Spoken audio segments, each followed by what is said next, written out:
Bonjour et merci d'être avec nous sur RT France. Beaucoup de réactions après la validation par le Parlement du retour de ces néonicotinoïdes. La gauche notamment évoque un recul environnemental. On imagine que vous partagez ce point de vue. Oui, c'est ça, c'est une totale régression. Quand on voit qu'aux États-Unis, on a réussi à supprimer 12 néonicotinoïdes l'année dernière, nous, en 2018, en France, on en a supprimé 3 et au final, on fait marche arrière par le biais des lobbies, encore une fois, agrochimiques et agro-industriels.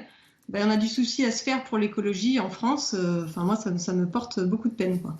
L'utilisation des néonicotinoïdes avait été initialement interdite en septembre 2018 dans le cadre de la loi de reconquête de la biodiversité votée là aussi par le Parlement et pour protéger les colonies d'abeilles en déclin. Comment est-ce que vous expliquez aujourd'hui ce revirement ? Ben, comme je vous dis, c'est le poids des lobbies, encore une fois l'économie. Il y a des solutions alternatives. Alors les betteraviers, bien évidemment, puisqu'ils sont poussés à avoir de plus en plus de surfaces agricoles, ils ont du mal à se défaire de ces pesticides et puis doivent lutter contre les pucerons et la jaunisse, par exemple. Par contre, en agriculture biologique, on arrive à trouver des alternatives qui fonctionnent. Simplement, le gouvernement n'aide pas assez à la transition agricole. Et ça, depuis très longtemps, on le dit, toutes les associations le disent. Et au niveau du financement de ces aides, il y a énormément de solutions qui sont proposées. Par exemple, en ce moment, il y a le rapporteur général du budget européen, Pierre Larrouturou, qui est actuellement en grève de la faim parce qu'il propose justement dans le cadre du Green New Deal une taxe sur les spéculateurs, par exemple. Mais on pourrait aussi imaginer une taxe sur les gros pollueurs, sur les gros industriels. Tout ça n'est pas fait et on préfère donner des avantages à certains agriculteurs et qui sait si demain il n'y aura pas les céréaliers ou les producteurs de maïs qui réclameront également ce genre d'avantages. On ne sait pas ce qui peut se passer.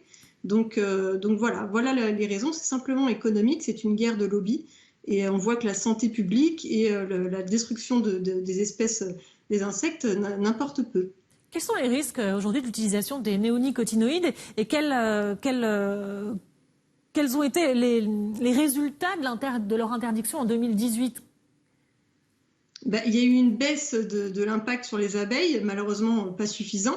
Et surtout, le gros problème, c'est que les insectes pollinisateurs, ils contribuent à 75% de la pollinisation de l'agriculture vivrière.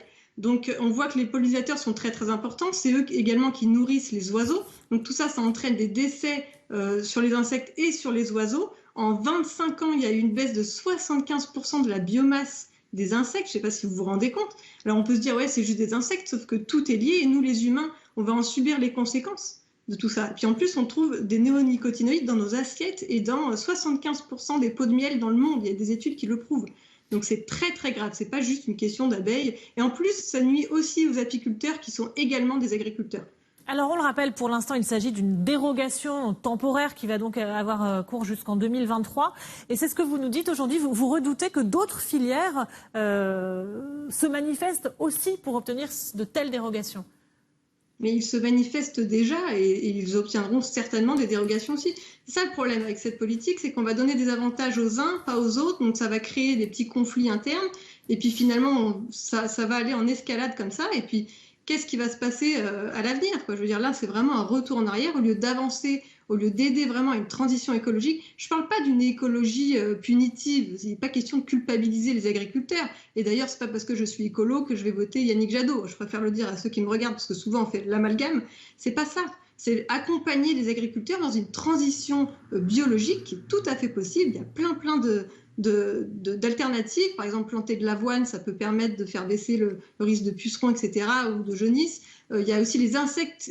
C'est un comble d'ailleurs. Les insectes qui vont se nourrir des pucerons sont tués par les néonicotinoïdes. Donc c'est un cercle vicieux dont il faut se défaire absolument.